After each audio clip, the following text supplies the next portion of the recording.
नमस्कार दर्शकों, धार्मिक चमत्कार में आप सभी का स्वागत है।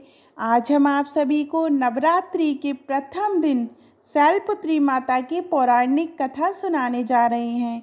शैलपुत्री माता, जिन्हें नवदुर्गा में प्रथम रूप में पूजा जाता है, उनकी कथा अत्यंत महत्वपूर्ण और प्रेरणादायक है।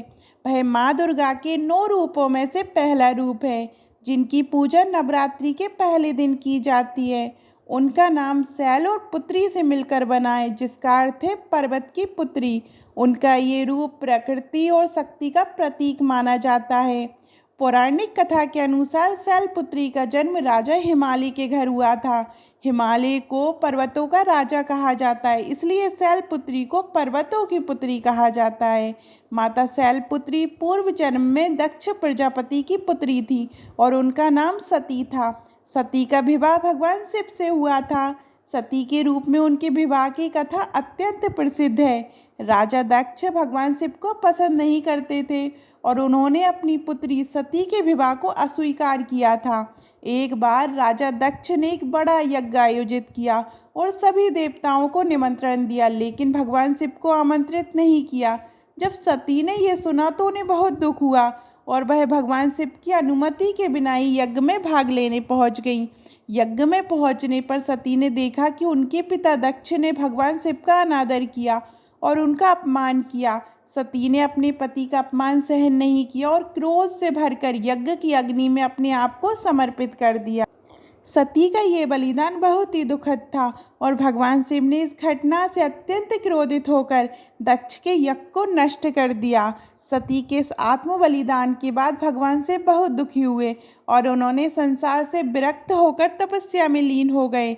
सती ने अगले जन्म में राजा हिमालय के घर जन्म लिया। हिमालय अपनी पुत्री का नाम शैलपुत्री रखा, क्योंकि वह पर्वतों के राजा की पुत्री थी। शैलपुत्री के रूप में सती ने फिर से भगवान शिव को अपने पति के रूप में प्राप्त करने का संकल्प लिया। इस जीवन में भी उन्होंने कठोर तपस्या की और अंततः भगवान शिव से विवाह किया। माता शैलपुत्री को त्रिशूल और कमल धारण किए हुए दर्शाया जाता है। उनके वाहन वृषभ बैल को माना जाता है, इसलिए उन्हें वृषारूढ़ा भी कहा जाता है। उनके एक हाथ में त्रिशूल और दूसरे हाथ में कमल का फूल होता है, जो शक्ति और सौंदर्य का प्रतीक है। शैलपुत्री माता की पूजा में शक्ति और संकल्प का महत्व है। ये माना जाता है कि उनकी आराधना से भक्तों को दृढ़ संकल्प और मनोबल प्राप्त होता है। जिस प्रकार शैलपुत्री ने अपने पहले जन्म में भगवान शिव से पुनः विवाह करने का संकल्प लिया और अपने तप से उस संकल्प को पूरा किया, उसी प्रकार भक्तों को जीवन में कठिन समय में धैर्य और दृढ़ता से काम लेना चाहिए। उनकी पूजा से साधक को अपने जीवन में स्थिरता और आत्मविश्वास की प्राप्ति होती है। शैलपुत्री देवी का संबंध मूलाधार चक्र से भी जोड़ा जाता है, जो मनुष्य के भीतर स्थिरता और आधार प्रदान करता है। साधक जो आध्यात्मिक मार्ग पर चलते हैं, उन्हें इस चक्र की शुद्धि के लिए माता की पूजा करनी चाहिए। एक अन्य कथा के अनुसार जब देवताओं और असुरों के बीच घमासान युद्ध चल रहा था, तब सभी देवता असुरों से हार गए। महिषासुर नामक असुर ने तीनों लोकों पर विजय प्राप्त कर ली थी और सभी देवता अपनी जान बचाकर भागने लगे थे।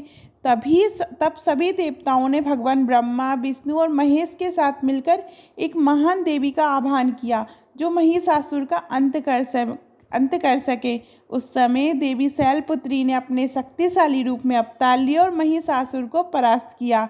नवरात्रि के पहले दिन माँ शैलपुत्री की पूजा बहुत ही विधि विधान से की जाती है। ये माना जाता है कि पहले दिन की पूजा से पूरे नवरात्रि की पूजा सफल होती है। साधक शैलपुत्री देवी की पूजा करके अपनी आध्यात्मिक यात्रा की शुरुआत करते हैं। पूजन विधि में माता को सफ़ेद रंग के वस्त्र अर्पित किए जाते हैं, क्योंकि सफ़ेद रंग शांति और शुद्धता का प्रतीक होता है। शैलपुत्री की पूजा के साथ साधक मूलाधार चक्र को जागृत करने के प्रयास में रहते हैं, जिससे आध्यात्मिक ऊर्जा का भी प्रभाव होता है। शैलपुत्री माता की पूजा से साधक को संकल्प शक्ति और धैर्य की प्राप्ति होती है। साथ ही जीवन में आने वाली कठिनाइयों का सामना करने की शक्ति प्राप्त होती है। वह भक्तों के सभी दुखों को हरकर जीवन में सुख, शांति और समृद्धि प्रदान करती हैं। उनकी आराधना से साधक को मोक्ष प्राप्ति की दिशा में अग्रसर होने का आशीर्वाद भी मिलता है। माता शैलपुत्री की कृपा से साधक के भीतर शक्ति, भक्ति, आत्मविश्वास की वृद्धि होती है, जिससे वह अपने जीवन के सभी कार्यों में सफल हो पाता है। शैलपुत्री माता की कथा जीवन में धैर्य, संकल्प और शक्ति का प्रतीक है। उनके जीवन से हमें ये सीख मिलती है कि चाहे कितनी भी कठिनाइयाँ क्यों ना आए, दृढ़ निश्चय और तपस्या से किसी भी लक्ष्य को प्राप्त किया जा सकता है। उनका स्वरूप, सौंदर्य और शक्ति का अद्वितीय संगम है। उनकी पूजा से भक्तों को अपनी आध्यात्मिक यात्रा में सफलता मिलती है। आपको माता शैलपुत्री की ये कथा कैसी लगी, कमेंट में ज़रूर बताइएगा। और अभी तक आपने हमारे चैनल धार्मिक चमत्कार को सब्सक्राइब नहीं किया है तो सब्सक्राइब करिएगा और जय माता दी लिखना मत भूलिएगा। जय माता दी।